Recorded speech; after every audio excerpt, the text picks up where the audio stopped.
Good day, everybody. Welcome to another episode of the Military and Foreign Affairs Network. I'm your host, the Voice of Reason. So, I wanted to do a video on Afghanistan and the ongoing issues that are taking place in that country.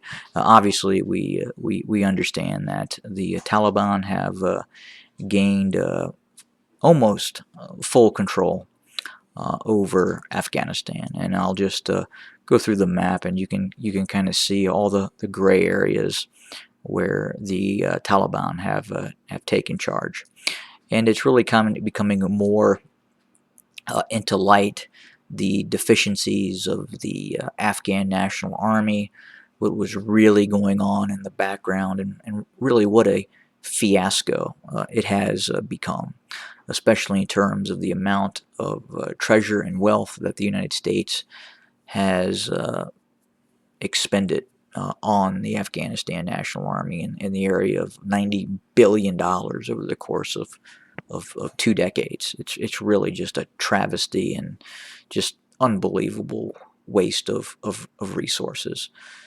But at the same time, there is a resistance. There is an element that is fighting the Taliban, that is not giving up.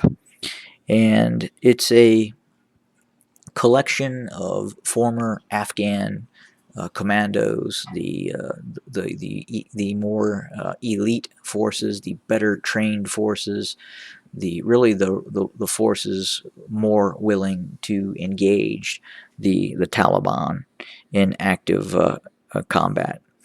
And it's also a coalition of other resistance groups. The second resistance, really located in the Panjshir Valley in this area. And I'll scroll in a little more where we can exactly see what we're looking at. But the this resistance movement, numbering 8,000 personnel, have really consolidated in this area, headquartered in the town of Bazarak, and they have moved, in some cases, into other areas outside of the valley, seizing control of other towns further to the southwest, as you can see on the map. Will this become something bigger than it currently is? Could we see the reformation of some sort of anti-Taliban Northern Alliance type of organization? Obviously, it is not in the north. The Taliban were very keen on securing the north of Afghanistan prior to the seizure of Kabul, but there is resistance. There are some significant elements inside of Afghanistan that are in opposition to the Taliban taking charge. The Kabul International Airport obviously is still under the control of the U.S. military, and there continues to be tension, obviously, between the U.S. and the Taliban. What we know now, and more information is continuing to come into light, that it wasn't necessarily complete incompetence. It was an active choice to allow the Taliban to seize control. The air support that the United States was providing simply stopped in many cases. The United States could have focused a great deal of air assets on Taliban units moving towards Kabul, and it was purposely chosen not to do that.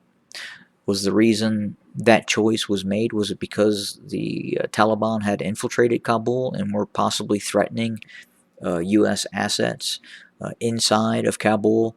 And if there would have been an engagement and a loss of U.S. life, that could have possibly caused the administration to then feel like it needed to respond to that and send in more troops, and then eventually get into a fight in and around Kabul and ultimately we would never leave, meaning the United States. But it's important to note that there is a resistance to the Taliban.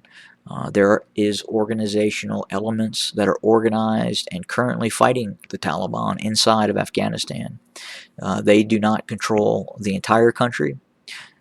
It would appear on the surface, if you watch the news media, that is the case.